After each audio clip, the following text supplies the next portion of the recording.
বাবার বাড়ি মানেই সকালবেলা ঘুম থেকে উঠেই পাবো নাস্তা রেডি, আর সেই নাস্তাও যদি হয় নিজের পছন্দের তাহলে তার কোনো কথাই নেই। তো আসসালামু আলাইকুম এভরিওয়ান, কেমন আছেন আপনারা সবাই? আশা করছি ভালো আছেন। আলহামদুলিল্লাহ আমরা অনেক ভালো আছি। তো পুরো ভিডিও জুড়ে আমি থাকছি শামিমা, আর আমার আরেকটি নতুন ভিডিওতে আপনাদের সবাইকে স্বাগতম জানাই। আজকের ভিডিওটি শুরু করছি। তো সকালে আজকে আমাদের বাড়িতে রান্না করা হয়েছে গরুর মাংস দিয়ে, সবজি দিয়ে খিচুড়ি। আর খিচুড়িটা তো আমার অনেক পছন্দের খাবার। তো মা আমি একসাথে বসে নাস্তা খাইলাম। খাওয়ার পরে একটু আমাদের বাড়ির সামনের মাঠে জামতলা, ওইখানে যাই মা আমি একটু বাইরের প্রকৃতির সৌন্দর্য, একটু ঠান্ডা হাওয়া বাতাস খাইয়ে আসলাম। তো এখানে নুহা খেলাধুলা করতেছিল, আর নুহার এই জামতলাটা অনেক পছন্দের। এই জাম গাছের ডালটা অনেক নিচু, তো এখানে নুহার নিচে থেকে নিজে নিজে ধরতে পারে, দু একটা পাতা ছিঁড়তে পারে। তো এই কারণে নুহার এই জায়গাটা অনেক পছন্দের। আর তারপরে আমি দেখেন কি করতেছিলাম, একদম ছোটোবেলায় ফিরে গেলাম। যেহেতু আমার বাড়িটা একদম মেইন রাস্তার সাথেই, আগে তো আর এরকম বন্ধ ছিল না, খোলামেলা মাঠঘাট ছিল। তো সব বন্ধু বান্ধব মিলে যখন আমরা খেলাধুলা করতাম শৈশবে, এরকম গাড়ি গণনা করতাম। তো আজকে আমিও এখানে বসে বসে থাই করতেছিলাম আর ছোটোবেলার কথা মনে করতেছিলাম। আর দেখেন এখানে নোয়া কি ডেঞ্জারাসভাবে খেলাধুলা করতেছে, ওরে বারবার বলতেছিলাম আম্মু তুমি এই খেলাটা খেলো না, তোমার বাবা আজকে আসবে। দেখেন একটু পইরাও গেল, কিন্তু তারপরে আমার কথা শুনে না, কিন্তু পইরা ভরা আমার দিকে তাকাইলো। কারণ ওরে বারবার নিষেধ করতেছিলাম যে আম্মু এই খেলাটা খেলো না, আজকে আমরা চলে যাব, আর তোমার পাপা আসলে যদি দেখে তুমি ব্যথা পাচ্ছ তাহলে কিন্তু আম্মুরে বকুনি দিবে। কিন্তু কে শুনে কার কথা, ও খেলবেই। আর বারবার আমার দিকে তাকায় তাকায় দেখতেছিল, কারণ আমি ওরে বারবার নিষেধ করতেছিলাম, তারপর ও খেলবেই। তো যাই হোক, নুহা একটু খেলাধুলা করলো। খেলাধুলা করার পরে আমরা বাড়িতে আসলাম। বাড়িতে এসে আগে নুহারে গোসল করাই দিলাম। রেডি করাই দিছি, আজকে হচ্ছে আমাদের চলে যাওয়ার পালা। তো নুহা আবার বলতেছে গামছা দিয়ে ও খোপা বাঁধবো, তাই ওরা গামছা দিয়ে খোপা বাঁধা দিয়েছি। চুল একটু ভিজা, তাই চুলটা একটু শুকাইবো। আর এদিকে আমি ভাবতেছি কোন জামাটা পরবো। এটা তো আসার দিন দেখছেন নিয়ে আসছি যে আসার পরে একদিন পরবো, কিন্তু আসলে আসার পরে আর কোথাও যাওয়া হয় না। এত আসার আগে বাপের বাড়িতে আসার আগে ভাবে এটা করবো ওইটা করবো, ওই জায়গায় যাবো ওই জায়গায় যাবো, কিন্তু আসলে আলটিমেটলি আসার পরে বাড়িতে আসলে এত পরিমাণ ক্লান্ত হয়ে যায় যে ঘুমাই ঘুমাই আমার দিন পার হয়ে যায়। আমি কি করবো না করবো কিছুই বুঝতে পারি না। তো ভাবতেছি যেহেতু আসার দিন পরি নাই, এই জামাটা আজকে পরবো ভাবছিলাম, কিন্তু আজকেও আসলে গরম, আবহাওয়াটা অনেক গরম। এখন বৃষ্টি হলেও গরমই লাগে আমার কাছে। আর এটা হচ্ছে এটা ওড়না, আর এটা হচ্ছে এটার প্যান্ট। আর এই জামাটা এটা অনেক সুন্দর জামা, কিন্তু এটা হচ্ছে সুতির মধ্যে, এটা আমার ঈদের জামাই। হ্যাঁ, এটারও মানে সুতির মধ্যে জামা পুরোটাই কাজ করা। প্যান্ট হয়েছে এটা, আর ওড়না হয়েছে এটা। রান্নি তুমি বলো কোনটা পরবো? যেটা দুলাভাই দিছে ওইটাই পর, কারণ দুলাভাই খুশি হইব যে ঈদের জামা যেটা সেটা সব বাপের বাড়িতে পরছে, সবাইকে দেখাইছে, সেইটা খুশি হইব। নোহা তুমি বলো কোনটা পরবো আম্মু? কোনটা পরবো? এটা পাপা যেটা দিছে চুল খুলে লাইছে, এলোমেলো হয়ে গেছে। আচ্ছা সমস্যা নেই, তুমি ঠিক করে দিন, টিপ লাগাই দিন। আমি কি তোরা সবাইকে তো সেটাই করবো? তিনি তুমি কি বলো?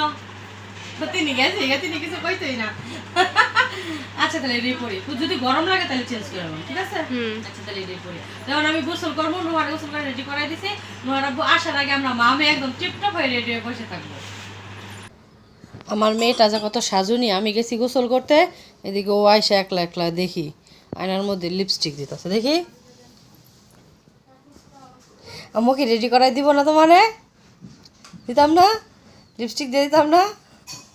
এদিকে গুঁড়ো দিই, ওদিকে অন্ধকার দেখা যায়, এদিকে গুঁড়ো,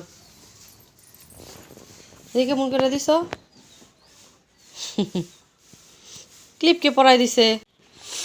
আবার তুমি এই জায়গায় এসে আসতেছ, তোমার সাজা কি আজকে শেষ হইতো না?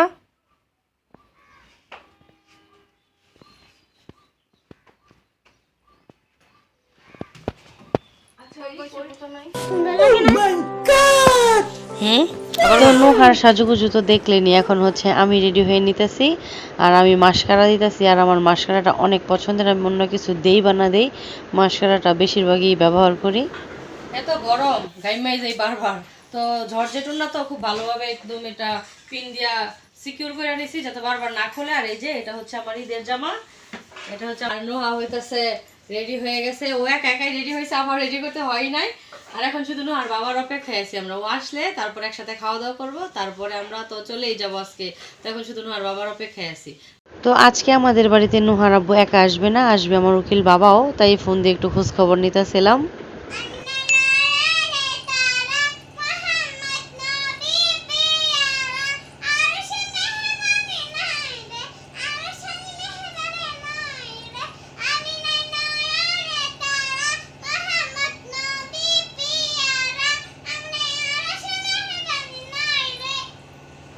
তো এদিকে আমাদের মেহমানরাও চলে এসেছে, দই মিষ্টি বোরহানি তরমুজ সাথে আরো 2 রকমের ফল নিয়ে, আঙ্গুর পেঁপে কত কিছু নিয়ে এসছে শ্বশুর বাড়িতে।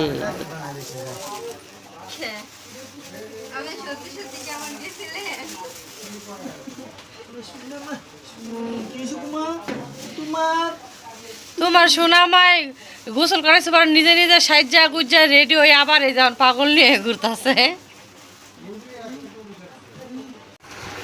জামাই বাবা যে শ্বশুরের জন্য দই বাড়ি থেকে নিজের হাতে বানাই নিয়েছে। কালকে তো না কিসে আমি তো মনে হচ্ছে দুধ দিব কথা নেই গেছি ঘাস কাটাই তো হ্যাঁ 2 কেজি দুধ না দিছে, দুধ দিছে 10 কেজি কালকে কালকে দিস ও বেশি পরে আমি ছেড়ে দিছি, পরে আমি তো আবার এই করে তো এলাম।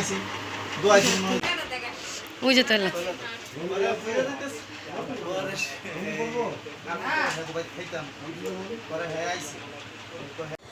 তো এদিকে আমার আব্বু আসলো আব্বুর হাঁসের ছানাগুলারে বন্দি করে রাখতে, কারণ এখন হচ্ছে ঘরে খাওয়া দাওয়া চলবে, সবাই এসেছে, তারপরে হচ্ছে কিছুক্ষণ বাইরে আসা হবে না। আর এই হাঁসের ছানাগুলা বিড়াল কুকুর এসে আক্রমণ করতে পারে, তাই আব্বু এগুলা সব কিছু একদম বন্দি করে দিয়ে তারপরে যাবে। আর এগুলো আব্বুর অনেক শখের চীনা হাঁস, এগুলা নিয়ে মার আর আব্বুর কিছুদিন পরে পরে হয় যুদ্ধ, কারণ আব্বু কয়েকদিন পরে পরে একটা করে হাঁস কিনে নিয়ে আসে। আব্বুর অনেক হাঁস পছন্দ। আর এদিকে আমাদের সব কিছু রেডি, এগুলা হচ্ছে পোলাও রান্না করা হয়েছে, তারপরে হচ্ছে মুরগির রোস্ট রান্না করা হয়েছে, তারপরে এখানে ঝাল ঝাল গরুর মাংসের ভুনা আর হচ্ছে ডাল রান্না করা হয়েছে। তিন্নি খুব সুন্দর করে কালারফুল একটা সালাদ বানাইলো, আর হচ্ছে শুটকি ভুনা আর চিংড়ি মাছ রান্না করা হয়েছে।